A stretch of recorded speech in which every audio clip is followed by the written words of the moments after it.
This session is going to be recorded and posted on our YouTube page, so if you guys have to come and go, that's fine. It's mostly going to be more of a lecture. We're going to spend probably the first 45 minutes probably in just pure lecture mode. It'll be kind of interactive. I'll ask some questions, for you guys to answer in the middle, and then we'll save the last 15 minutes for questions. Okay? Does that sound good, guys?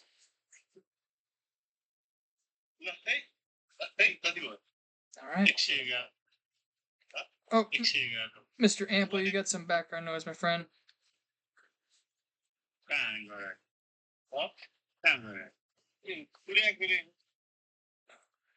Okay, so risk, reward, and sizing, right? So everything we talk about today, we're gonna talk about from the perspective of a $10,000 trading account.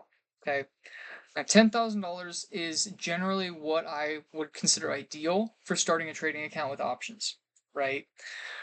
Options are obviously extremely high risk and they're leveraged. You don't want a massive chunk of your portfolio in them. So the reason I say that is you need multiple contracts to have scalability, and you need to be able to afford multiple contracts that fit within your risk. Okay, now what is your risk? Typically, that can be anything you want, but if you're trying to grow a small account, you need to have restraints, right? You need to limit your losses, right? And the only way to do that is to limit your overall sizing, right? You wouldn't enter anything unless you thought it was going to win, right? It's the unpredictability and the uncertainty is why we care so much about sizing, right? So with that in mind, typically if you're on a smaller account, and I consider a small account really 10K and under, I would generally say $10,000 is, a small account.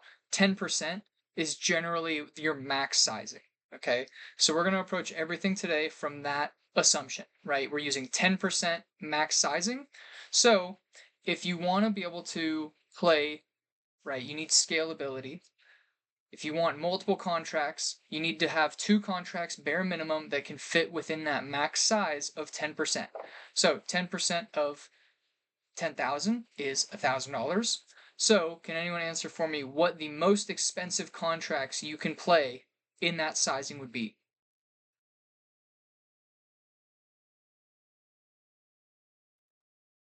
Eskimo, what do you think it is? $5 buy 2, that's 1,000. Exactly, $500, right? So the most expensive contracts that you can play on a $10,000 contract or a $10,000 account would be $500 because you need multiple of them, right, to have scalability. Now, why is scalability so important? Let's just look at our quick chart here. Let's say you grab longs down here at 62.60. I am streaming, by the way, if you guys are able to see the chart. Essentially, you take an entry, your target's all the way up here at the top of the balance. If you only have one contract, you're forced to make a decision, right? If you only have one contract, you can either A, take profits at your level, or you can take the gamble, right? And you think, okay, well, it can go higher, right? I can let it ride and potentially take more. Well, if you let that one contract run, when it starts rejecting here, you're feeling like an idiot. You're thinking, oh my God, why didn't I follow my play? Now I'm losing money, right? I took the risk and it's not paying out. Whereas if you just have 2 contracts, having that scalability gives you control over the position. Okay, so you have 2 contracts, you get your move here. No matter what, it hits your first target. You take one of the contracts off, and you immediately set the runner to trail out at break even, right? So if it rejects, okay, you've already guaranteed a green play, you've already locked in a profit. If it hits your trail out at break even, you've already guaranteed a green play, right? But if it keeps going, you've still got exposure to the position, right? You've still got a leg in the play, right? You don't know how high it's going to go, nor are you ever going to catch the entire move of something, right? So it's very important that you have scalability that also fits within your max risk, okay? Does that make sense to everyone? Right? So your max risk is 10% on a $10,000 account. That's $500 a contract, right? Because you need more than one to get that control over the position. It takes all the decision making out of trading if you have multiple contracts. You take your first trim, you set your trail stops at break even. If you get trailed out, you still guaranteed a profit. But if it keeps going higher, you've still got a leg in the position. Okay? So, having multiple contracts is very important. You should never be playing just one contract of anything. You don't have any control over that position. Every time it goes higher, you're constantly stressing. You're constantly having to make a split decision. And no matter what happens, you're going to be regretful, right? If you didn't catch the exact high and it pivots, you're going to wonder why you didn't sell. If you take profit and it keeps running without you, you're going to be upset that you sold out too early, right? So you need that scalability. It takes all of the decision making, it takes all of the stress out of it. Okay? So that's the groundwork for this session. You need multiple contracts for scalability that fits within your max risk. Okay? Now, let's talk about risk reward. So, what do you guys, does anyone have Eskimo? When you hear risk reward, what do you typically think of? Reward, I'm thinking, if it's a low risk play, that means we have potential for a lot of upside, and if you do take a loss, it will be nice. Exactly. Sure. So, when I say the phrase risk management, right, a number of things probably come to your head, right? Limiting losses, um, finding safe setups, not chasing, right? Those are all the things that should be coming to mind. So, in my opinion, range trading can be very boring, and a lot of people don't like to play ranges. But the nice thing about ranges is that they consistently provide the best risk reward setups. It's very easy to do what I call playing the risk reward game, right? Where you're not necessarily, playing any sort of move. You're not doing much predictive action, right? You're just seeing a level that's been respected numerous times and you're just risking against it, right? So here we've got a range on ES from about a month ago, right? This is from the beginning, or no, a few months ago. This was at the beginning of beginning of July, and you can see we had a very clean kind of flat range here between the support was 60 and the resistance was up here at 30, right? So about a 70-point range. That 70 points on ES is nothing short of a big range, right? This offered a lot of really good opportunities, right? And you can see, right, we made an impulsive high and we made a supportive low exemplified by our volume taper here, right? And you can see this area got respected a number of times, and this kind of pivot high got respected a number of times, right? So the area that you're risking against, I gotta preface this. I use what's called a technical stop. Now there's two types of stop losses. There's a technical stop and there's a hard stop. Can anyone tell me the difference? Does anyone know the difference between those? There's no wrong answers. I'm going to tell you the answer anyways. But does anyone have an idea of the difference between the two? Hard stop's like a either dollar amount or percentage amount, and a technical stop is when the trade is not playing out the way you think it's going to play out. Exactly, right? It really doesn't. Yeah. Picture perfect. So essentially, a hard stop is just like Eskimo said. That's like saying, hey, if the trade goes down 25%, I'm done regardless. I'm stopped out. It doesn't matter what the chart's doing. If I draw down 25%, I'm done. Okay? Whereas a hard stop or whereas a technical stop is something on the chart has to invalidate your idea, right? And it comes down to risk. So a little background, a hard stop isn't inherently a bad thing, right? I use a technical stop because I play SPX contracts, same days, right? The chart can stay flat for an hour, meaning nothing's wrong with it. But because time is passing and we're in same day contracts, those contracts are naturally losing value to theta, right? So they're going to go down maybe 15, 20, 25%, and you might get stopped out when nothing's wrong with the position, right? So I don't use a hard stop. If you are working on growing a small account, a hard stop might be necessary to make sure you're limiting losses. I'm sure some of you guys who have followed my plays before know that when we take losses, they can sometimes be 40 to 50% of the play, right? Now, it's unfortunate because sometimes they just take too long, so they take extra theta, or we take an aggressive entry, so whatever we're risking against is really far away. But I use a technical stop. More often than not, if the chart is flat and nothing's wrong with it, we're still fine to keep holding despite the contract slowly losing value to theta. Okay, so a technical stop is something on the chart has to invalidate your idea. So how do we relate that to this range here?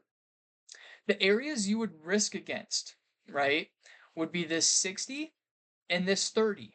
It's very simple, right? You would risk shorts against 30 and you'd risk longs against 60, right? Meaning, okay, so long as it's above 60, I play longs. So long as we're rejecting 30, I play shorts. And you just keep playing it back and forth until one side fails, right? This is what I call playing the risk to reward game, right? You're not necessarily banking on anything happening. You've got very well defined levels to play against, right? I know range trading isn't the most fun. It's not glamorous. It doesn't spike IV on contracts or anything like that, but it provides levels for you to risk against, right? So let's say you see this action, right? You see us make an impulsive low and you see us defend this 60 spot and we reject the same area. And at this point you're confirmed, okay, we've seen a range. And you grab calls right here, right? So you long 70. What level are you risking against? Anyone?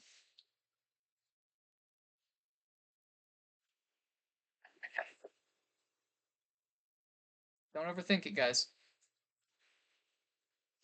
Level 30. If you long 70, if you long 70 here, right? You see we gap down one day and you see us holding flat at 70. What level are you risking against? Whatever that bottom line is. 60. 60. Yeah, exactly. So let's do this, right? We're going to draw a line here. And let's say you want a significant break under, the last pivot low. So let's place your risk down at 55, right? So you're risking 55 points to the top of the range. Would that be a candle? Would that be a candle close under 55, or yeah, you're setting the levels? Are you gonna get into that? Yeah, remember that question for the end. We'll handle that for questions at the end, okay? On how to read like a failed breakdown and such, right? So here's your established spot, right? You're risking 15 points. To make 70 up to 30 is 60 points. So do a quick ratio in your head, right? 60 over 15. It's about 4-1, right? This is what you would consider a great risk reward setup. Your potential reward is 4 times larger than your risk, right? Now, 4-1 is pretty awesome. These don't really happen all that often, at least confident ones. What you're typically going to see most common is about anywhere between 2-1 and 3-1, right? That's what's going to be like the most common and is also going to maintain the highest win rate. Okay. So let's say you miss the entry and you see it dipping and you're not feeling so confident about this one, right? You're a little hesitant. So you want to make sure buyers are there before you get in. You're a confirmation trader, as we call it. So you see the bounce, right? And you see us holding above that pivot high. And so you decide you're going to get in right here, right? Right. Let's say you get in at 85, risking against the same spot, targeting the same spot. Okay. So now let's rerun that ratio. You're risking 30 points to make from 85 to 30, that's 15 plus 30, 45. So 45 over 30, that's only 1.5-1, right? Whereas just previously, you had a 4-1 setup. So this is why entries are so important, guys. Even though the move ended up working here, your risk reward is significantly impacted when you chase. Okay? Now, I will say, if anything is over 1-1, it's still a trade that I would say is okay to take, right? So long as the reward is bigger than the risk, it is still a trade that you can justify taking. Okay? Now, with that being said, which trade would you guys prefer having? First one. The first one, right? Now let's say you catch this whole pop, right? And you see the dip and you're waiting. You see this running without you and you're like, I just need to get in. I just need to get in, right? And so you see this dip, it holds, you finally pull the trigger here and you get in. Your target is the same spot, that 30. What is that? What is that? 300? Yeah, so you're longing 300 and your risk is all the way down there still. And the reason why your risk is all the way down there, right? Because like we said, we're using a technical stop. Something on the chart has to invalidate your idea. We've seen that price can come all the way down here and still be fine, right? So technically, longs are not invalidated so long as we're above 60. Okay. So that's why your risk is still all the way down to 60. Price can come all the way back down and still be fine, right? Now, of course, you shouldn't be expected to hold that whole thing. You would probably know you're wrong before then, but let's run the ratio again, right? So now you entered at 300, your risk is 55, so you're risking 45 points to make 30. So now your risk reward is upside down. Your risk is much greater than your possible reward. This is not a trade worth taking. Okay? Anytime your reward is outnumbering your risk, it is not worth taking. You are chasing at that point. You're trading aggressively, and you're more than likely going to get bit. Now, this entry, it ended up working. Sure, right? Hindsight's 2020. You took on excess risk, you collected a nice reward for it. Whatever. Now, let's talk about these ratios again. You've got 4 to 1, 1.5 to 1, and negative 1.5 to 1. Okay?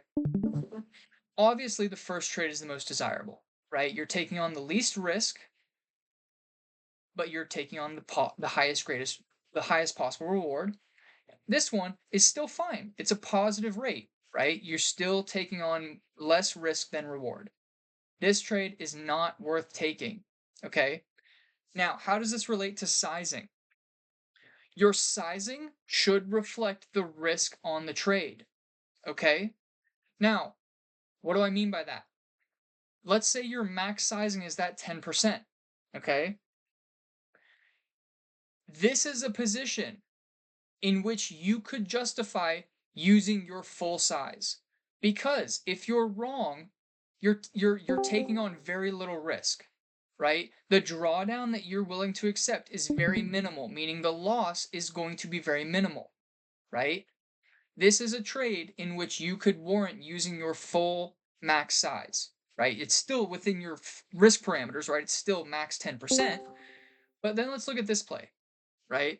So this play, you missed the entry, right? You missed the ideal spot, and your ratio reflects that, right? You went from having a 4 to 1 entry to about a 1.5 to 1 ratio, right? And like I said, the ratio is still positive. Your reward is still greater than your risk. It is worth taking this trade, but you acknowledge you're taking on more risk. So that should be reflected in your sizing. This is a trade where you maybe want to take only 5 or 6%. You should not be using your full sizing on this because you're taking on more risk. If you end up being wrong on this play, the percentage loss will be significantly higher than that first scenario. Does that make sense, guys?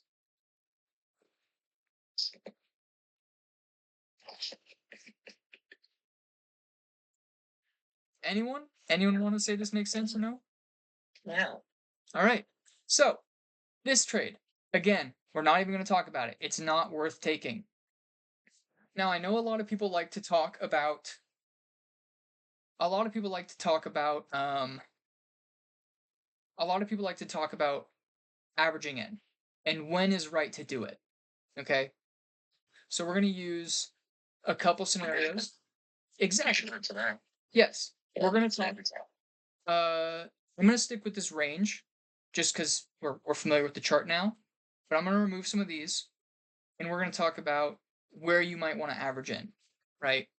So, let's say you see this rejection, you see price coming down, and you're still thinking again, okay, oh, it's a higher low, right? I'm going to risk against those lows, right? That's the spot. Let's say you long 90, right? It's a positive risk reward. It might be 1 to 1 actually, right? So you're risking down to 45 and your reward's at the same spot, right? Up at 30, so you're risking what is that, from 90 to 45, 35 points of risk for 40 points of reward. It's about 1 to 1. 1-to-1 is a bit tricky. I would argue it's still worth taking, but again, it should be reflected in your sizing, right? So, hypothetical here. Let's say you take this entry for long. Your target's still up here at 30. You're risking down to 55. Okay. Now you start with half size, right? Because you've acknowledged, right? My risk reward is not great here. I need to have that reflected in my sizing. Okay. So you get the little pop here, it makes a lower low, now you're scared, it bounces into the end of the day, you're feeling great again. You go into the close thinking, awesome. The next morning we get that gap down and we hit the spot. If there's ever a spot to average in, it has to be at the level you're risking against. Okay? The reason for that is because any added contracts, if you end up stopping out, the loss will only be significant on the initial add, right? The initial add is the contracts that's going to take the brunt. Any added contracts are not going to be impacted very hard, right? If you're risking the 60-55 area, this is where you're adding. Any excess downside from here, or if you do stop out, it's not going to be negatively impacted. You might lose, let's say on this position, the contracts lose 40%, right? The contracts that you're adding at the level that you're risking against, they might lose maybe 5 or 10%, right? So if you're going to average into a play, it can't be because the idea has been invalidated. You have to have already started with minimal size, and you can only be adding at the area that you're already risking against. Okay?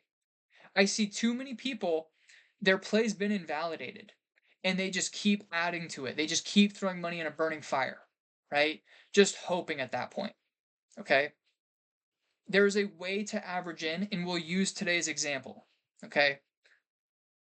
Does this make sense, guys? So what about the shorts? How do we do the same vice Same versa? exact thing. Same exact thing. So let's do the exact same thing, right? We'll use this example on the same chart. Let's say you see this pivot high, right? You see us coming into it. You see this rejection. You're a bit of a confirmation trader, so you see the rejection. You enter here, not the best entry. You're risking over that high, right? So we'll put your stops at say 35. You're risking 15 points to potentially make down to 60, right? It's the same exact thing, right? You're risking 15 points to make 60, right? 4-to-1. It's the exact same thing, just inversed, right? Same thing here, right? Let's say you miss the best entry, so you short a pop, right? Now you're risking from 10 up to 35. You're risking 25 points to make 35? No, 45, right? So this example is the same as this example, right? It's not the best entry, but the risk reward is still positive. This is say the confirmation trader, if you will. Does that make sense? It's the exact same. It's the exact same thing, just inversed. All you're doing is finding areas to risk against. What level or what action on the chart invalidates your idea? Okay? And that's what you risk against. That's where you assess what your sizing should be. How far away from you are you from that area? So let's talk about today's SPX trade. So today's SPX trade. So we're going to use all of today's action. Here's the SPX trade we took. I'm going to mark off 2 spots. This was our first entry. This was our second. Okay. Now let's look back at my alert channel. We longed it at about 90, right? I took an aggressive entry because I felt we were getting ready to go there. I said risking against 67.85, and I entered at 9:57 a.m. So 9:57 a.m. is some point during this candle, right? So this is the candle I longed, and I said I'm risking against 67.85. So we'll mark that level off real quick. Right? This is where I'm assessing my risk. So let's draw that out real quick. Here's our entry. Our target was 6,800. We didn't quite get all the way there, right? Our risk, let's say a break under. I'll give it the benefit of the doubt. Let's say if we broke under 84, we'd stop out. So we'll place our risk down at 83, right? So we're risking 7 points to make 10, okay? So that's a positive rate. That's about 1.5 to 1, right? It's still a trade you can justify taking so long as we're assessing our risk at 85. If you were assessing your risk down to say 80, right, that would not be a risk worth taking because that would be 1 to 1 if not less. Okay? So, with that in mind, where did we average in? Let's check real quick. We averaged in at 10:11 a.m. And wouldn't you know it, right when this candle started, right on that wick, right? We can actually throw this on a 1 minute to get the exact entries, right? So here was our play. Here was our play for today. We entered at 9:57, so during this candle, right? Our target was 5,800. We were risking against 85, and even just for the ratio, I gave it a little bit extra room, right? Because we probably wouldn't have stopped out if we just wicked under 85. We probably would have wanted to see a confirmation of some sort. So we're risking 7 points to make 10, right? There's our positive 1.5 or whatnot to 1, okay? Now, the average in is at 10:11. Check that out. 10:11. That's the time we averaged in. Where did we average in? As close to our risk level, right? That 85 as we could possibly get. Okay? So, we started small. We started with reduced sizing because we acknowledged that our risk to reward was not great, right? That was reflected in our sizing. The only spot in which we were willing to average in is when we get to the level that we're risking against. Because if we were wrong, any contracts added down here, this is the drawdown, right? This is the drawdown that any additional contracts receive. That's it, right? The main loss on the position would be from this entry, okay? Are you starting to, is this starting to click for anyone? Yeah, it's for me also. Sometimes. So this is how I assess risk on a daily basis, right? I'm a very technical trader. Most of what I'm watching is price action and historically respected areas, okay? That's where I'm assessing my risk. That's how I'm assessing my sizing, okay? So, RP, you've got some background noise, my friend.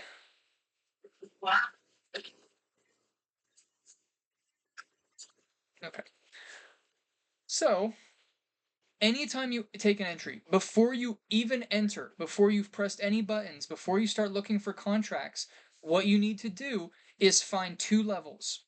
You need to find a potential target, and you need to find a potential area to risk against. Until you've done both of those things, there is no button pushing. Okay? Before you've entered at all, before you even conceptualizing a play, you need to pick out a general target in the area you're risking against. And ideally, I mean, if any of you guys were in voice chat with me during the day, you heard me saying, I'm waiting for 85. I'm waiting for 85. Unfortunately, I saw that we had made a higher low and we were building value at highs. I didn't think we'd get 85, and we ended up not getting it, right? So we took an aggressive entry, but because it was an aggressive entry, that was reflected in our size. Now, thank God they did give us another dip that allowed us to get our full position, but had we not, I would have been very comfortable taking this loss had we stopped out under 85, right? Because my sizing was minimal on the initial entry. When they dipped it into the area that we were willing to risk against, that's when we got our full position, right? So everything has to come from a risk reward standpoint. Let's zoom back in on this action. And this is the trade we caught, right? Right off the 85, we got our follow through. we scaled out most of our position here, and I just had runners left, and we ended up closing those, I think, somewhere around, I don't know, noon, right? But very simple play, right? Bias on the day was bullish. I wanted to be in calls. We found a spot that we were willing to risk against, and we executed, right? So let's go back to that original. So, What's up? so what is the high, low, low highs? So, Say it again. What is what? I mean, like high lows and low highs represent technical terms, right? I mean, that's just how to identify a trend, right? I mean, that's not. Um, I mean, like I don't know if you were here for the beginning of the session, but we were basically talking about how range trading range trading is going to give you the cleanest risk reward levels, right? Because you get areas that have been massively respected. It takes a lot of the work off on your side, right? It if we're in a trending day, it's a lot harder to assess risk reward, right? If you're in a range, the levels are just right there for you, right? So that's why we've been using this example of this action between um, June 30th through July 20th, right? Because we had a very clean range that we can use for an example. And ranges happen, right, intraday all the time, and you can play them, right? It's just instead of 70-point moves, you're maybe looking for 10 or 15-point moves in a balance, right? Um, all charts move the same, guys. Believe it or not, right? A 5-minute chart moves the exact same as a 4-hour chart, right? All you're seeing is all price action is just decision making in real time, right? So that same structure takes place on all different time frames. Right now we're looking at a 2 or 3 week long period here, but you could very well see this same structure be built out intraday on a 5-minute chart or on a 1-minute chart, right? So these applications in assessing risk can be applied to any time frame, any style of trading. Okay? Price action doesn't change. That's the nicest thing about it, right? Price action, regardless of volatility levels in the market, of sentiment, whether bullish or bearish, price action doesn't change.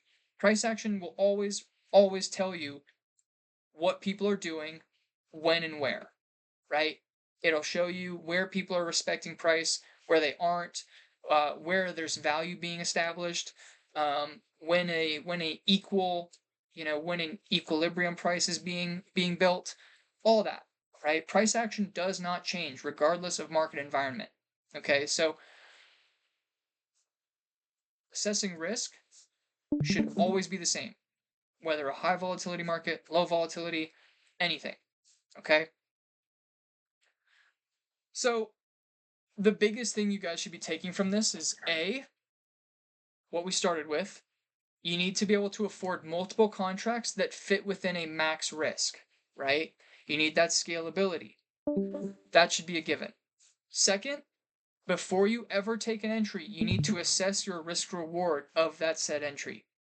And if it's anything less than 2 to 1, your sizing should reflect that, right? You're taking on excess risk at that point, okay? So if you're ever taking a trade that is more than, 2 to 1, yes, you can justify starting your position with your max allocation. That max allocation being, the 10% of your account or whatnot, whatever you deem comfortable for your personal account. Now, I personally think 10% is honestly pretty aggressive, but with a 10K account or less, you're pretty limited. You pretty much have to use 10% or more. So, if you're trading a 50K account, there's really no reason you should be using 10% on any trade. You can afford to play whatever contracts you want for less than 10%, right? So, um, it's dependent on your account size and your risk tolerance, but generally speaking, 10% is pretty fair. Um, but yes, if the entry is anything less than 2 to 1, that should reflect in your sizing. Otherwise, it's okay to use, right? And average ins. If you take an aggressive entry, the only spot you should be averaging in at is the level that you're risking against, right? Because any excessive drawdown, the additional contracts added, the loss will be very negligible. Okay. All right. All right, so that's about all I've got for sizing and risk management. It's not a whole lot. It's a fairly simple concept, but I think it's something that a lot of people overlook when they start trading, right?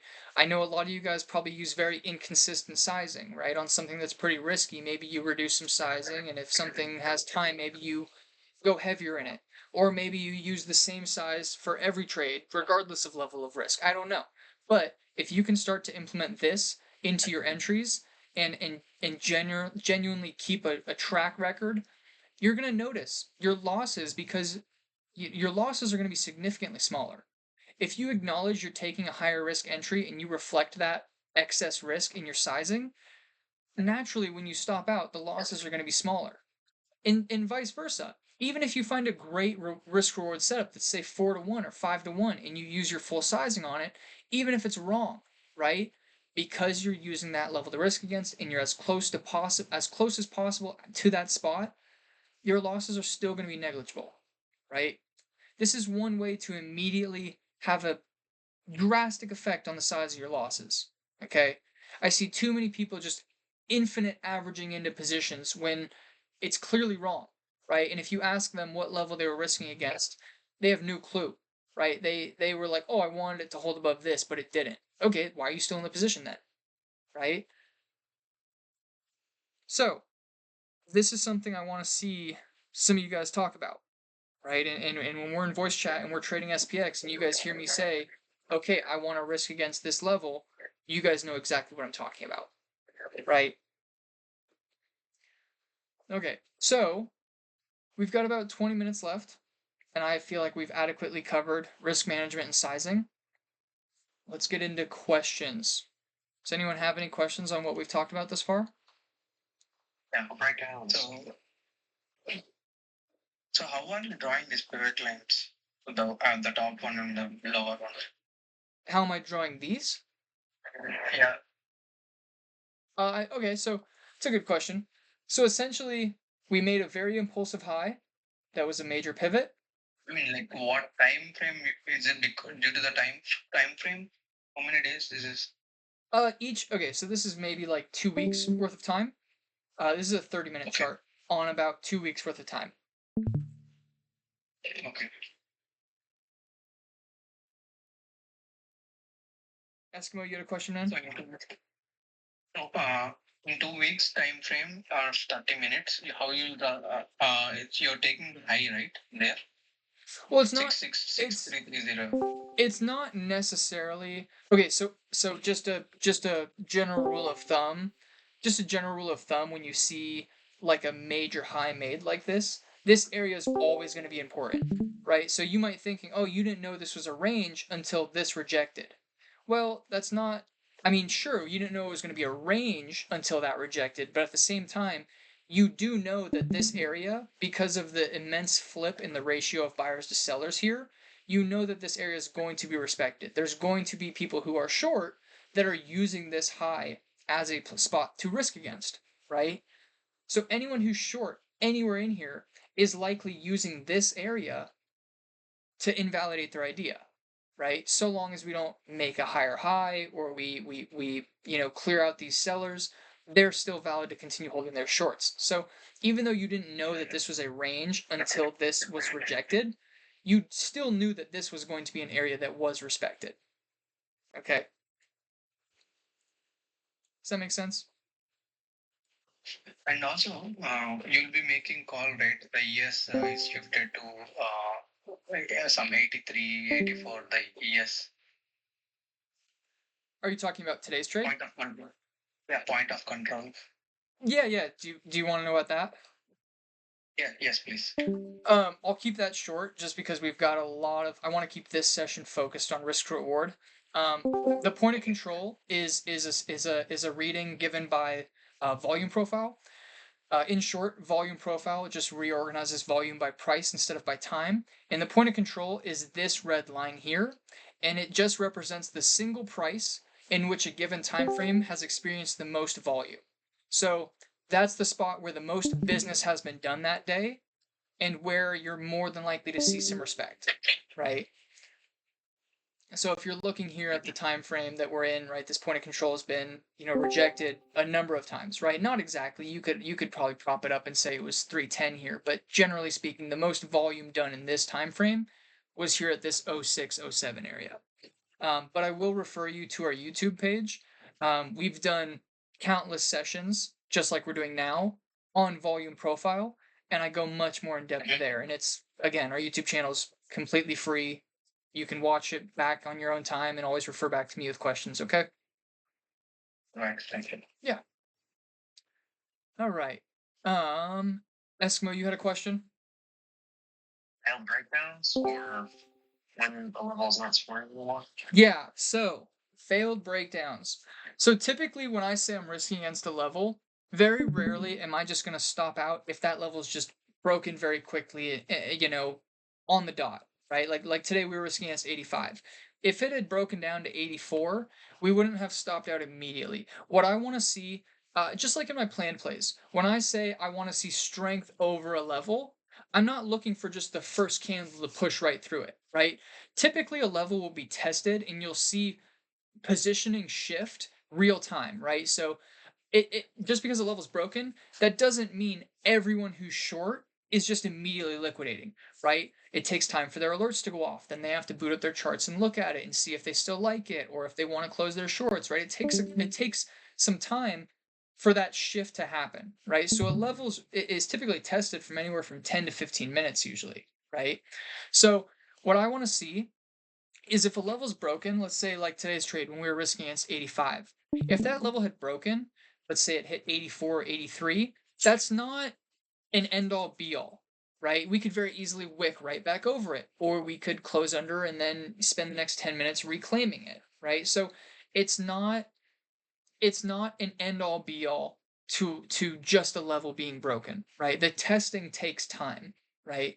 So what you typically want to see, like this right here, sure, this was a pretty aggressive breakdown under that level, but it immediately got saved, and every other time it dipped under it, buyers were present, right? And we can use that same example here as well, right? So sure, they wicked under it, but that's not weakness under. Buyers are still very clearly once price gets under 60, buyers are still very aggressively bidding it back. Okay. So when I want weakness, you'd want to see something like this. So let's say here price broke below it as it did, right? What I would want to see, let's say we broke down to 52, I would want to see price hit this and then fail, right? So if price fails to reclaim 60, that is what I would consider weakness under 60, right? That's that shift taking place. Longs are no longer confident enough to get this back through 60. That's a failure under level, right? So yes, price may dip under your levels at times, but if it quickly reclaims or the testing, as we call it, is still actively ongoing, there's no reason to get out, right? You could very quickly see something like this, right? Where price dips under and very quickly reclaims, maybe a little retest, right? Something like that. That is fine. That's gonna happen, right? This is the best way, in my opinion, to decipher something that is, a legitimate breakdown or not. Okay. Does that make sense, Eskimo?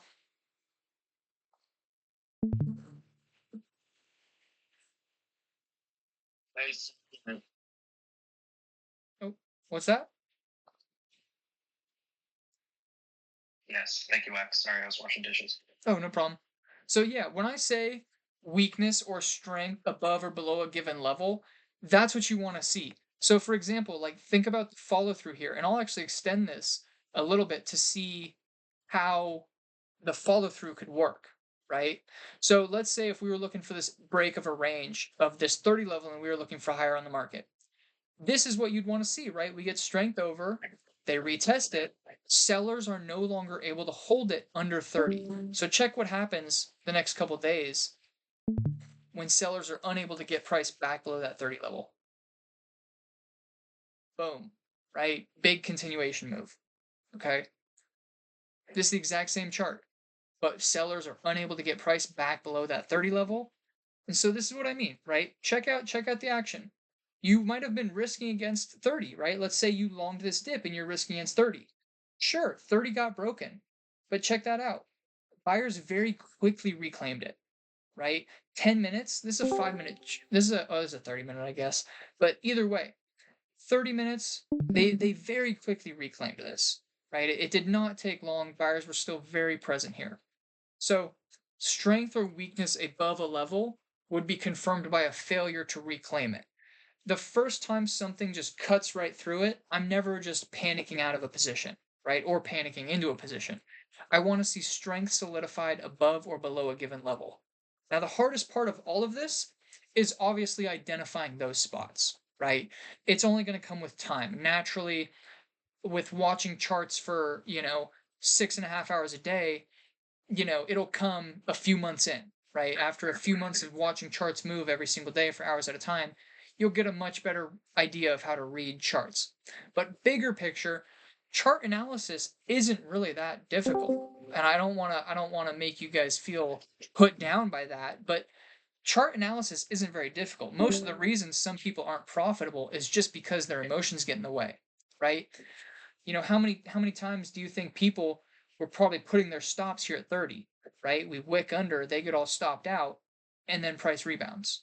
Now there's a reason for that, but um, bit too in depth for us to cover in the short amount of time we've got left. But essentially, the testing occurs over a course of 15, 20, 30 minutes, right? Until weakness is proven below X level, it's not been invalidated yet, right? And you can see that here, right? Your level to risk against in this range down here was that 60 spot. Okay. How many times did that 60 level get broken? Here it got broken on this day, got broken here, right? But each time, very quick save, the bounce continues, right? So that's how I use my levels, right? It's not going to be picture perfect. No level's ever going to be just immediate, right? Sometimes you get lucky, right? These couple bounces were pretty clean, right? You didn't have to sit through any drawdown, but for these, 60 was your area to risk against. I would say even though they dipped, right, they were still worth taking. They were still good plays. They were still valid entries at that 60 spot. Make sense, folks?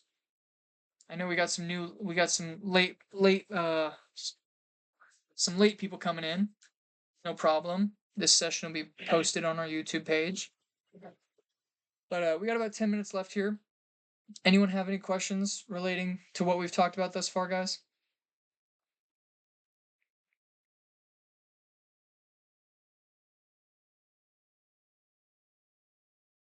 Anyone? Anything?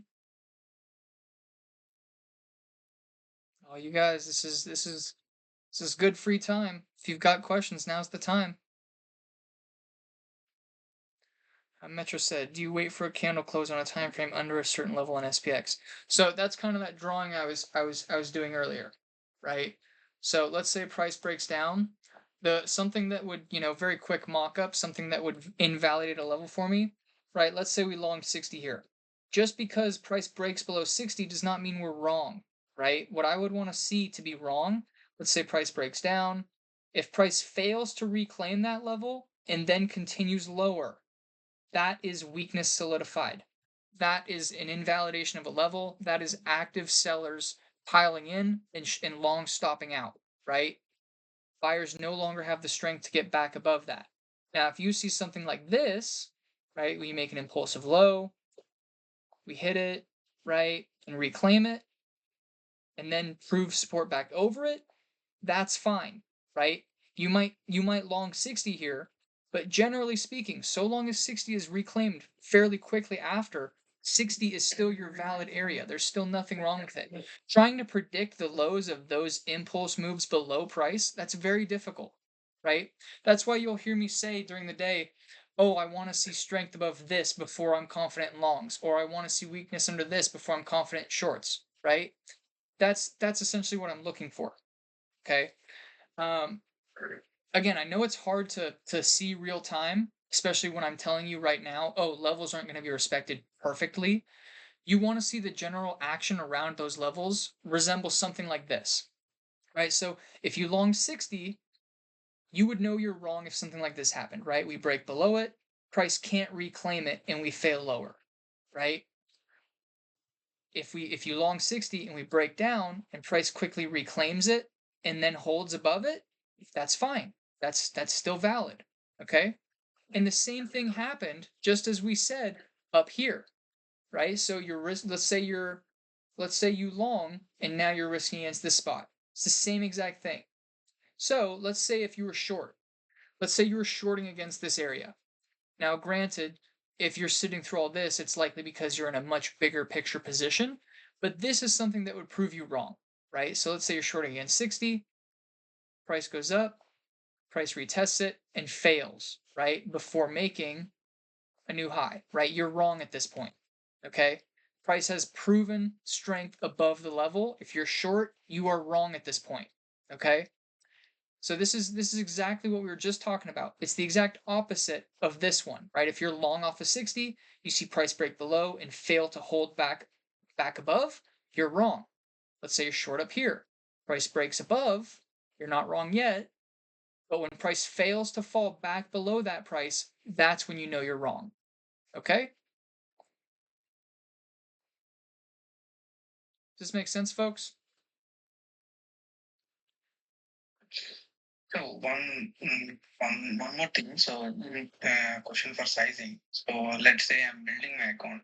So I know that I got the risk and reward from the chart. So you always say let's go like 1 and 2 contracts. I'm always going every time only with one contract.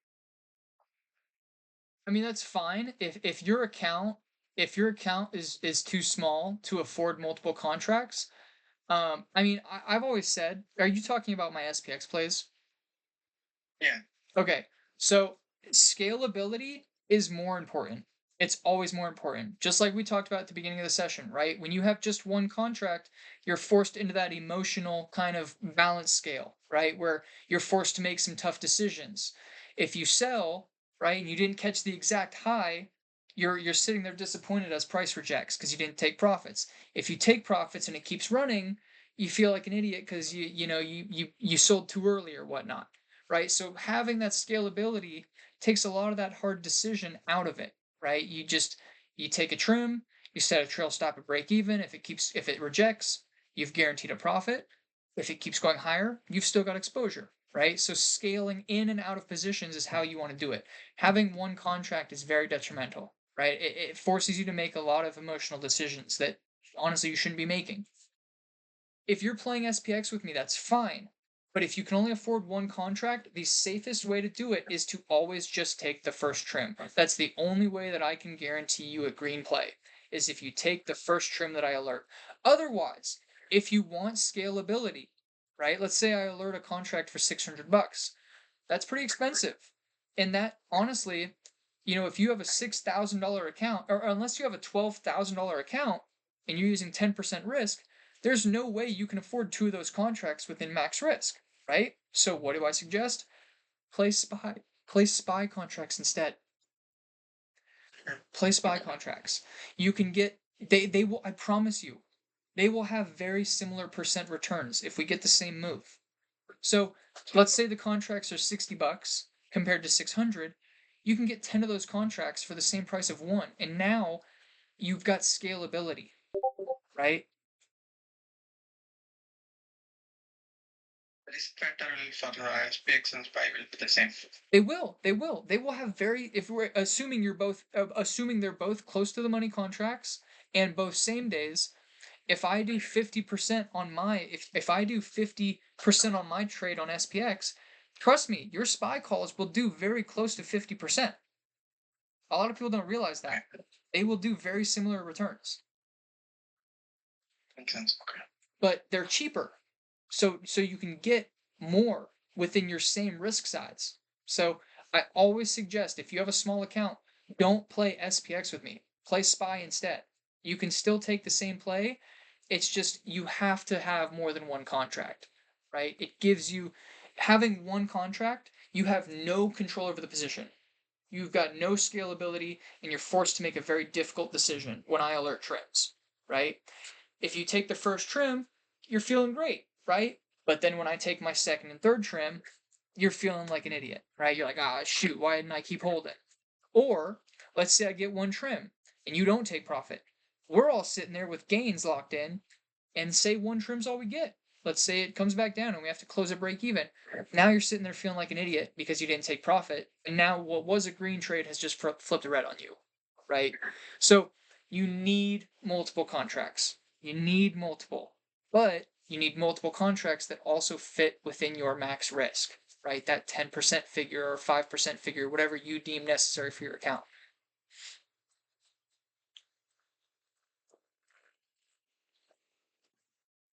All right. Make sense, Manos? Thank you, Max. Appreciate it. Yeah, of course. All right, folks, we got our last few minutes coming up here. Any last questions? Hey, Max, can you hear me? Yeah, what's up? Yo, when you talk about price action, how much weight do you attribute to like the price, how the price moves when the candle is formed versus its final shape, I guess, of the candle, basically? Like if you see it react, I don't know, as the 5-minute candle is being formed, That's like, I know what you're asking. bounces back. Yeah, that's a good question. I'd say they're equally as important. I'll answer it this way. The reason I use a 5-minute intraday is because I think it's the perfect balance of you can see with just the closes of the candle, you can see most of the decision making that was made, but it's also big enough to where it's not just like too much noise. For me, using a 30-minute intraday, especially for my style, I'm in and out of trades in an hour, typically, right? So using something like a 30-minute, I just don't get enough information, right? It's you don't see enough decision making happening. Whereas a 1 minute is just too much noise to me. It's just it's too much. So a 5 minute to me is perfect. I feel like with just the candle closes, you can see the decision making that took place, and you can see the general structure forming, right? Whereas if you're swing trading, yeah, a 30-minute is great. You probably shouldn't look at anything less than a 30-minute if you're swing trading, right? But um but yeah, for my style of trading, I really like the 5-minute. Just because for those reasons as I said, right? 30-minute doesn't give me enough info. 1 minute is just too much noise. But with a 5-minute, with just its closes, you can kind of still see all the, decision making that was done. Okay, gotcha. Thank you. Yeah, of course. All right. Any questions on? Okay, wait. Metro said, I make this mistake too often. I take a trade that can run up 50% but never sell. They tend to go minus 20% and I don't cut it and hold too much into the red. If you know you missed the action, do you try to average it and get out break even, or cut losses and look for the next? Cut losses and look to the next every time. So Metro, I can already tell from this question you were not here for the first half of this session. We talked about when is it appropriate to average in. Okay, so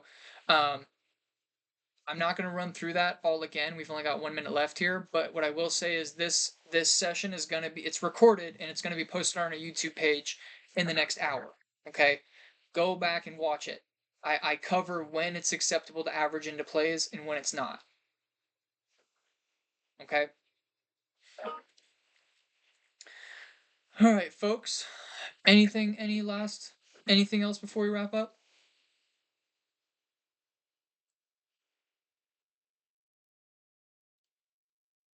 Okay. All right, folks. Well, I'm gonna wrap up here. Shout out to you guys for showing up. It's motivating to keep doing these, and I hope there was some benefit to you guys. I hope you guys take something from it. And I'm telling you, put this into practice. If you're not here for the first half of the session, please go to the YouTube page and watch the session. You can always refer back to me with questions. It's completely free, right? But other than that, there's a ton of other great info on the page. If you guys want to look for it on the YouTube page, again, with those as well, you can always refer back with questions.